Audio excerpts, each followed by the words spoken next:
మేడి పండు చూడు మేలిగో మేడిగడ్డకు ప్రమాదం వాటిల్లితే ప్రభుత్వానిదే బాధ్యత. బ్యారేజీ పునరుద్ధరణ సూచనలో ఎన్డీఎస్ విఫలం. వారి నుంచి నివేదికను తెప్పించుకోవడంలో సర్కార్ నిర్లక్ష్యం. సాయిల్ టెస్ట్ సాధ్యం కాలేదనడం బాధాకరం.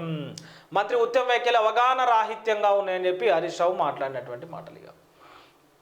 ఇక ఇక్కడ బీజేపీకి సంబంధించినటువంటి వాళ్ళు ఇక కేటీఆర్ మాటల్లో ఫ్రస్ట్రేషన్ కనబడుతున్నదని చెప్పి సమావేశంలో మాట్లాడుతున్న కిషన్ రెడ్డి చెప్పిండు. అసెంబ్లీ ఎన్నికల్లో వాళ్ళ పార్టీయే గెలిచినట్టుగా ఊహించుకుంటున్నారు. కాంగ్రెస్ బీఆర్ఎస్ దొందే పార్టీ ఫిరాయింపుల చట్టానికి తూట్లు ప్రజల తీర్పునకు విరుద్ధంగా వ్యవహరిస్తున్నాయి.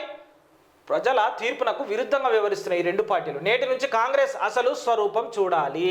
కేంద్ర మంత్రి BJP state chief Kishan Reddy మాట్లాడినటువంటి మాటలు. కాంగ్రెస్ పార్టీ బీఆర్ఎస్ పార్టీ రెండు దొందే, ఇవి నమ్మొద్దు, ప్రజలను మోసం చేసేటువంటి చెప్పి బీజేపీ నాయకుడు కేంద్ర మంత్రి చెప్తుడు. ఇక ఎదురుసూపులు కేంద్ర బడ్జెట్పై ప్రజల ఆశలు అంచనాలు, పన్ను మినహాయింపులు ఊరటపై వేతన జీవుల హోప్స్. ఇక ఏమవుతుందో ఏందని ఖర్చులు ద్రవ్యోల్బణం మధ్య రిలీఫ్ కోసం సామాన్యుల వెయిటింగ్. ప్రోత్సాహకాలు అవసరమంటున్న పరిశ్రమల యాజమాన్యాలు. ఇక జిఎస్టీ నుంచి వ్యవసాయం వరకు భారీ అంచనాలు. రేపు పద్దు ప్రవేశపెట్టనున్న ఆర్థిక మంత్రి నిర్మలా సీతారామన్. అప్పటి నుంచి ఈమెనే ఉంది ఆర్థిక మంత్రిగా. బాగానే చేస్తుంది మేడం. మా రాష్ట్రాలకు ప్రత్యేక హోదా ఇవ్వండి అని చెప్పి బీహార్ పక్షాన JDU LJP Ramvilas demand. Odisha కోసం బీజేడీ, ఏపీ కోసం వైసీపీ పట్టు. ఇక కన్వర్ యాత్ర, నీట్ పేపర్ లీక్ అంశాలపై లేవనెత్తనున్న విపక్షాలు. నేడు ఆర్థిక సర్వేను విడుదల చేయనున్న Nirmala Sitharaman.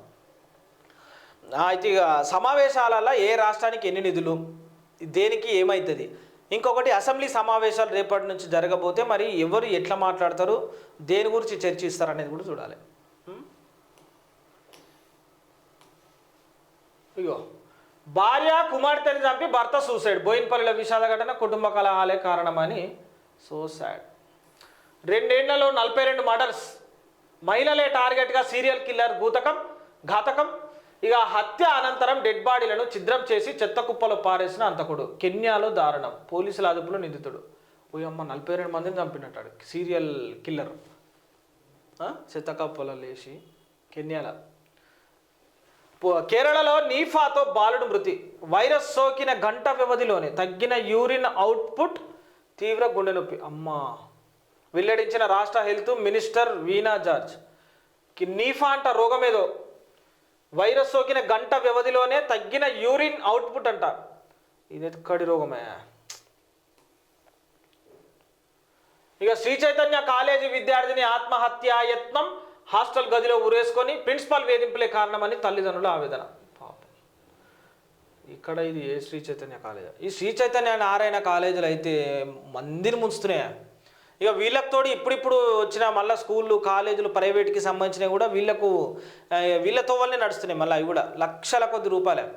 LKG first class పోరానికి 70,000 రూపాయలు అంట school fees. LKG first class పోరానికి 70,000 రూపాయల స్కూల్ ఫీజు. వీడు ఏం చదువుతాడు మరి ఎల్కేజీ పోరాడు, ఫస్ట్ క్లాస్ పోరాడు? అలా ఏబీసీ అయ్యి వాడు అనుకుంటాడు. ABCDEFGH అనగానే అని కళ్ళు మూసుకోపోతాయి. కళ్ళు మూసుకోమని బుక్కెట్ తినబెట్టి నీళ్ళు అయిపోయి నాడు ఆన్యం బెంచ్ మీద మాట్లాడు. వానికి 70,000 తీసుకుంటారు రాబాయ్. సనత్ నగర్లో 3 అనుమానాస్పద మృతి. భార్యాభర్తలతో పాటు కుమారుడు. కేసు నమోదు చేసిన పోలీసులు. ఇక అమెరికా అధ్యక్ష పదవి రేసు నుంచి మాత్రం జో బైడెన్ పక్కకు పోయిండు. ఇక నేను రాను కానీ ఇక నేను వేరే వాళ్ళకైతే మరి ఇక నేను బరిలో ఉంచేందుకు మరి నా సపోర్ట్ చేస్తా అని చెప్పేసి కమలా హ్యారిస్కు సపోర్ట్ చేసిండు. జో బైడెన్కు కరోనా వచ్చింది కదా, మరి ఆయన ఏమనుకునే మరి కరోనా